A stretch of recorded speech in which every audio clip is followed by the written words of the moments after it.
শুনিয়ে বেশি খুশি হইলাম। এই খবর জানলে বাংলাদেশের নাকি স্টারলিং নামক নেটওয়ার্কিং সিস্টেম বাংলাদেশের মাঝে লঞ্চ হয়েছে এপ্রিলের 20 তারিখ। কিন্তু এখনো পর্যন্ত এই স্টারলিংকর হন অফিসিয়াল হন অফিস বা এই ব্যাপারে স্টারলিং যোগাযোগ করিবার মতো হন একটা অফিস বাংলাদেশের মাঝে আজ তো হয় না পাই। এবং যদি হন কারণে যদি অনত্য স্টারলিং যদি লাগিলে এই লোক ফাস্টফুড লাগবে বলে এই লোক ফাস্টফুড লই অনত্য ব্যাংক যা ফুরিব, ব্যাংক যাই মানে টি এন্ডোজ করা ফুরিব, ডলার এন্ডোজ করা ফুরিব। ডলার এন্ডোজ করিবার পরে আবার ডলার লইনে ও আমেরিকা অনত্য স্টারলিংকের অফিসের মধ্যে পেমেন্ট করা ফুরিব। স্টারলিংকের অফিসের মধ্যে পেমেন্ট করতে গেলে আই বা হয়তো আই একজনের তো পাসপোর্ট আছে, কিন্তু সাধারণ মানুষের তো পাসপোর্ট নাই।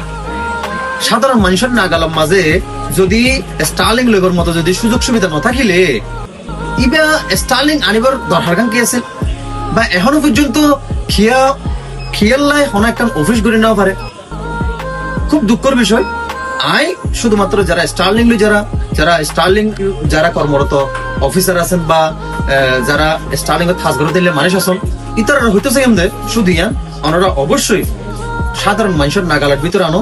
অবশ্যই আরা সাইডে তাছাড়া নেটওয়ার্ক যদি আরো পায় তাহলে আরব দেশের মানুষ কি নাম হয় উপকৃত হইব এবং সাধারণ জনগণ উপকৃত হইব। ধন্যবাদ।